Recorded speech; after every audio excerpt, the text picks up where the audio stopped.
100 शब्द प्रति minute dictation 5 second में स्टार्ट होगा। Yes, start. उपाध्यक्ष महोदय, आवश्यक वस्तुओं के अभाव और उनके मूल्यों में वृद्धि से एक गहरा आर्थिक संकट पैदा हो गया है। सरकार ने गेहूं के थोक व्यापार को अपने हाथ में लेते समय यह दावा किया था कि गेहूं के मूल्यों में कमी होगी और सभी वर्गों के लोगों को गेहूं समय पर मिलता रहेगा। ये दोनों ही उद्देश्य विफल हो गए हैं।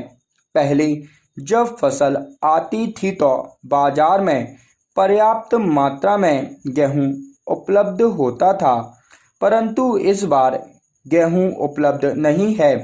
उपभोक्ताओं की आवश्यकता पूरी करने लायक भंडार भी सरकार के पास नहीं है। Paragraph change. यह आरोप नितांत निराधार है कि भारत का किसान राजनीतिक दल के भड़काने के कारण अपना गेहूं सरकारी केंद्रों में नहीं ला रहा है। किसान समझदार है, वह अपने हानि लाभ को पहचानता है। जब चना, जौ और सरसों बेचकर उसे कुछ रकम मिल जाती है तो वह गेहूं को कुछ समय तक रोकने का प्रयत्न करता है। सरकार को गेहूं के दाम बढ़ाने चाहिए ताकि किसान अपना गेहूं जल्दी से जल्दी सरकार को बेच दे। किसान को थोड़ा सा अधिक मूल्य देने में सरकार को संकोच नहीं करना चाहिए। Paragraph change. आज कोयले की इतनी कमी है कि जहां पर कोयला होता है वहां पर भी कोयला लोगों को नहीं मिल पा रहा है।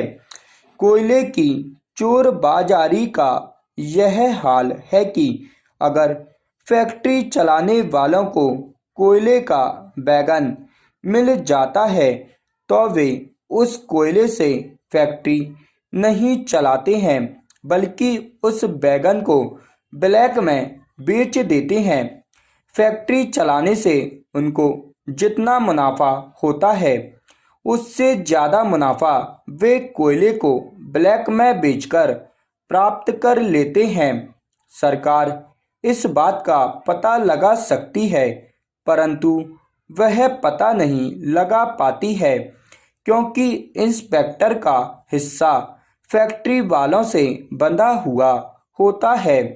इस प्रकार जब कारखाने कम चलेंगे या बिल्कुल नहीं चलेंगे तो उत्पादन घटेगा और बाजार में सामान कम आएगा। इससे चीज़ों का अभाव बना रहेगा और उनके मूल्य भी बढ़ेंगे। इस तरह से मूल्य वृद्धि को रोका जा सकता है। सरकार केवल अपने हाथ में नई चीज़ें लेती जाए, इससे समस्या हल होने वाली नहीं है। मूल्य वृद्धि को रोकने के लिए उत्पादन में वृद्धि करनी पड़ेगी। Paragraph change.